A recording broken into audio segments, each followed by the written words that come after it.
What's going on, Sales Nation? Welcome back to the channel. Thanks again for tuning in. For the new people out there, my name is Pierre. So the first order, I gotta apologize for the lack of uploads. It was not my fault. My company found out about my YouTube. It's over. We are screwed. This is the worst. But like a phoenix, I rose from the ashes of being uncovered, and I actually get to continue the YouTube channel. I just wanted to make sure that things were okay. I had to go through legal, compliance. It went all the way up to my VP of sales, my director. Everybody knows I have a channel now, but it's okay. It's okay. That's 1, more views. 2, transparency with my company so that I don't get fired, because I need my cheddar, all right? This company pays me the cheddar. You guys just give me the ego. Yes, I don't know. But, yo, we're good. Now, with that being said, I have a disclaimer. I am a Novartis associate. The views expressed on this channel are mine alone and not endorsed by Novartis. I had to throw that out there. That was the one stipulation for me to continue these videos, because I don't know who sees them, and a customer could see it, a patient could see it, I don't know. But Novartis doesn't endorse me. I am my own opinion. The one caveat to me being able to continue to do this is I cannot do a day in the life. No! God, please, no! No! No! I'm sorry. I'm sorry, guys. I tried to have a conversation about it. That was one of the other issues of why it took so long. But during business hours, I am tunnel visioned and focused, okay? I cannot put a camera on at the side over there to record me while I do my focusing. So you won't get that video. If I make one, it's gonna be more of like an idea of what's going on, not necessarily my actual day, because I can't show customers, I can't show the accounts I'm going to. So what already happened, they don't care about. It's just from today on, none of that. All right, guys? There is exciting news though.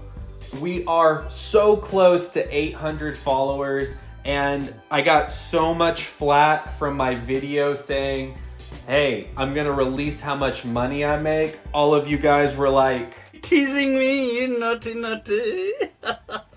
but it's coming. I said it had to be 800. I wasn't gonna drop it earlier. So at 800, the video is coming, and it's gonna break down basically pay transparency. I want you guys to be able to make informed decisions on where you wanna work.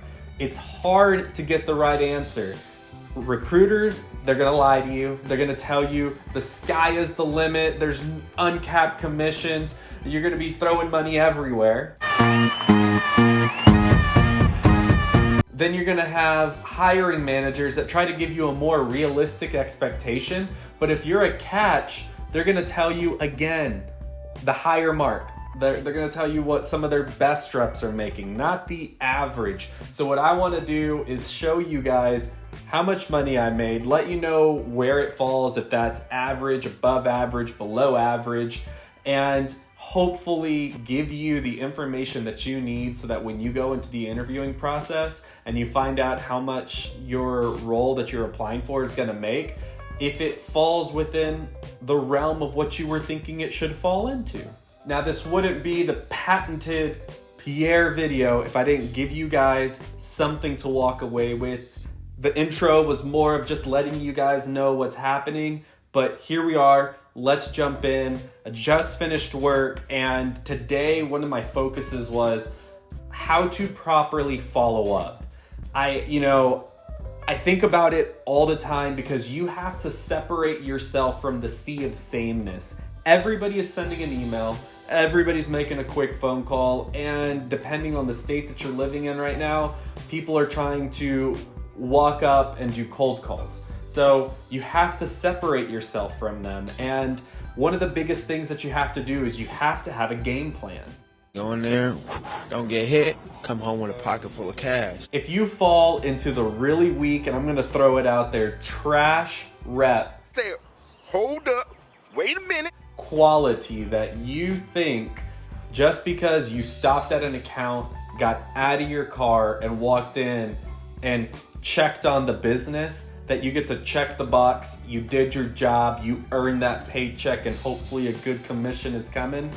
Like I said, that is trash. You are not separating yourself whatsoever. The physicians that you are calling on, their time is valuable. Your time should be valuable. You shouldn't just look at trying to find the easiest way to make it look like you're doing your job. Get out there and go do your job. So how I'm separating myself, because it wouldn't be me giving you the advice if all I did was what a lot of other people do on YouTube, which is just tell you about the problem and give you some kind of fake cookie cutter idea of how to answer it, if they even give you an answer. Let me give you what I am doing.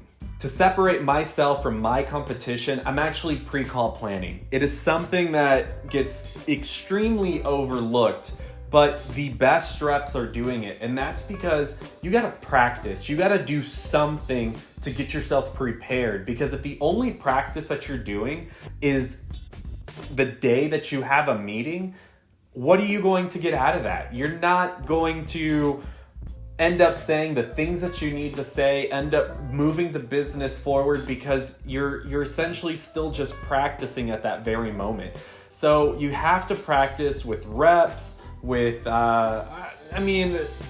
you guys are probably thinking, oh, that's so boring. I don't want to role plan. I don't want people to hear me and vocalize things. Then what are you doing in sales? Your entire job is to vocalize how to sell a product and how to get your product into a certain organization. Hello, this is Michael Scott, Regional Manager. Well, this is William M. Buttlicker. Hello, Mr. Buttlicker. How may we help you? Michael, I like the sound of your voice. You know what I'm gonna do?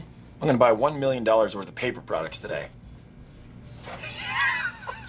So if you're too shy or bashful to let one of your colleagues hear your sales pitch, then get out of sales. This is just something that you really need to focus on. That pre-call planning is what's going to separate you. Because now, instead of me walking in and doing the, hey, how you doing? Is the business okay? Are we all good? How's my product treating you?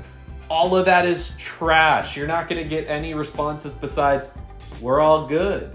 So you gotta make sure that when you pre-call plan, you think of something that belongs with that account, that you can bring tangible items of sales worthiness to make that next step in the sales process happen. So in my pre-call planning, I look at what account I'm gonna call on, what we talked about last time, and what I need to do to move the business forward.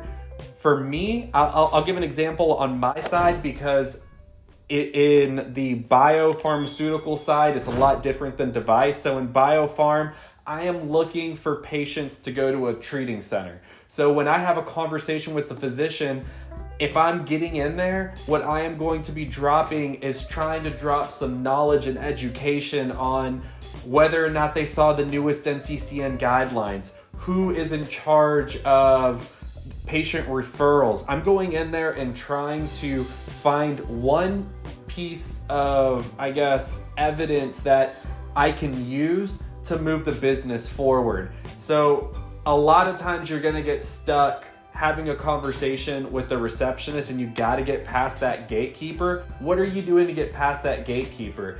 I am throwing everything I can at that gatekeeper to get me into the back door, because backdoor access is the best access. That sounds bad. Congratulations, you played yourself. Not going through the receptionist is the best access that you can get, because it's allowing you to actually have a conversation with decision makers. So what I am doing is I'm calling ahead of time to check and see if there's any possibility of availability. If there's not, I've already sent an email as well to my contact. But this is future. So this is like 2 weeks prior to me showing up this day. So now on this day, I'm going in to follow up to see if the person I emailed saw my message about the newest update, or whatever, because that's now giving me a reason to be there and hopefully opening up the door for that person to come out and either let me know, yeah, I saw it, no, I didn't see it, I don't want it, I don't have these kind of patients. So I'm doing things to make sure that I am doing more than the average rep, because the average rep is just asking if everything is okay or making their face known to a receptionist, and not saying that the receptionist role doesn't play any vital role in the sales process, but if that's the only person you talk to, you're not doing your job. Now for device reps, you gotta go in again with a pre-call plan and figure out what the product is that you're trying to get in front of your physician. Let's say your physician already saw your product and you're trying to get that follow-up action to get the next case. You need to figure out whether or not it's already on contract with the surgery center or the hospital that you're gonna go to. So if it's not on contract, you need to have your plan that you're gonna build with the physician on how to get that product there, because the physician wants the product there. If it's already on there, you can go in and let them know, hey, I double checked with the hospital. This is an approved item on their contract, so on your next case, we can definitely use it. Just always bring something. If it's a product that you're actually trying to sell to them, a capital piece of equipment, then figure out what kind of discount you can do. If they gave you a competitor's product, could you use that as a discount? What kind of financing options are there? What's the ROI if they actually invested in this product? Go ready to have a conversation about one of those items, specifically one of those items, because if you just go in and wing it, not even half, I'm gonna say almost every single time, you are not gonna get that much information. And yes, you're gonna walk out and think, oh, I got to talk to a doctor. Oh yeah, I'm good. I'm really good at my job. I'm gonna make a sale. No, I mean, you might get lucky, but no, you're not moving the business forward. So my bit of advice, pre-call plan. As much as that sounds so dumb and so boring, and why do you do it? I just explained why you do it. You have to separate yourself from the sea of sameness. I am the one. All right, guys. What? You guys want to know what this is? Well, it's the video sponsor. No, I'm just kidding. Max, if you're watching this video, I love these. And I would love to not have to go to Target to go get them. So if you could just, sponsor me, send me a couple, even just give me a discount on them, I will talk about them on every video. Okay, man? I'm calling you out. Hit me up. Now, let's get this weekend started, all right? Until the next video. See you soon. I got work to do.